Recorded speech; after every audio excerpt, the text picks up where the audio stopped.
General, sa panayam po ng sa totoo lang sa 1PH kay former ICI Special Advisor at Baguio City Mayor Benjamin Magalong ay may naririnig siyang susunod daw po ng magre-resign. May mga sources din po kami, General Azurin, na nagsasabing kayo mismo ay maaaring susunod ng magre-resign.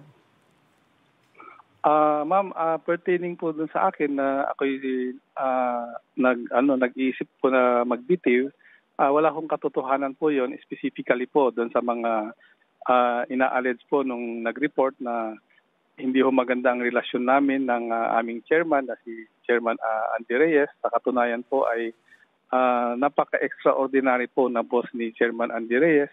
Napakabait po at na-encourage po ang lahat dahil po siya po mismo, kahit nga po medyo wala pa hong budget na dumarating sa amin, siya po mismo ay nag-aabono rin po.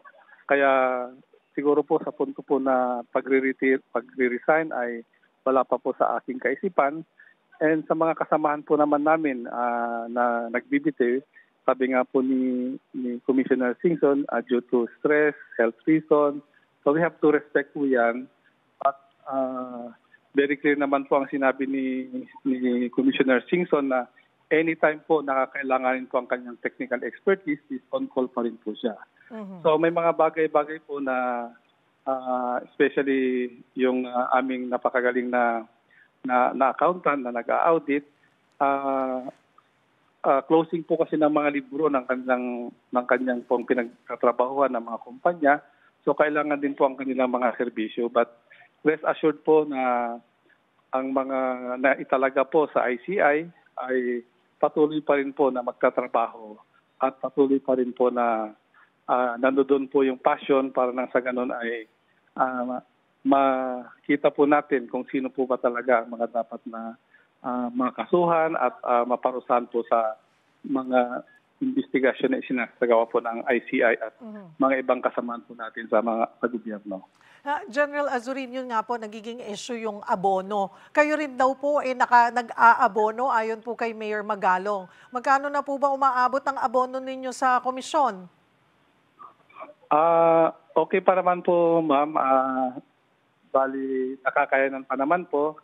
Dahil nga po sa akin po siguro at sa iba kong mga kasamaan, gaya ng mga commissioners na nag-aabono rin po, ay mas binibigyan po namin ng halaga yung dapat po namin na trabahuin na siya pong inaasahan ng taong bayan, despite that we are being bashed kung minsan na mabagal kami, na hindi ho makatotohanan yung investigasyon na isinasagawa po namin. These are the things that we have to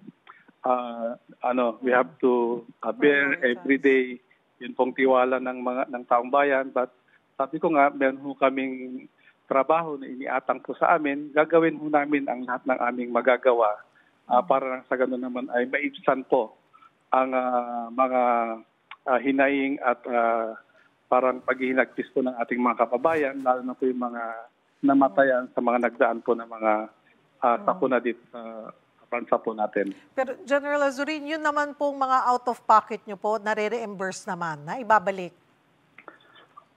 We expect po na pagdating po ng pondo namin ay marirelease naman po kasi meron naman po kami mga listahan kung ano po yung pinagkagastusan namin doon.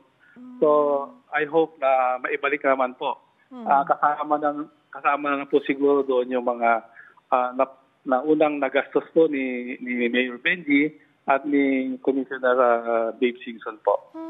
Klaruhin ko lamang po, General Azurin. So, you've been there for 2 months. So, mula po noon, at yung mga kasama nyo po sa komisyon ay talagang nag-out of pocket muna, nag-aabono muna. At doon sa mga naabonohan muna ay basta nakalista, pero wala pang naibabalik. Basta maibabalik ito pag na-release na po yung 41 million pesos na ibinigay na pondo. Hopefully po, ma'am. Hopefully po maibalik. Kasi nga sabi ko nga, lahat po ay very passionate po na magtrabaho. So hindi ko namin pinag-usapan dito yung gastos, hindi ko namin pinag-usapan yung sweldo rito. Kaya lang ang concern ko nga po ay baka yung iba po ng mga volunteer workers natin ay hindi ho kagaya po namin na meron po kaming pang-abono.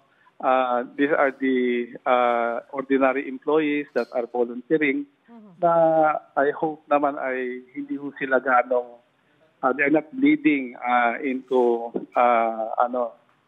spending na nasasakripisyo po yung pangangailangan ng kanilang pamilya.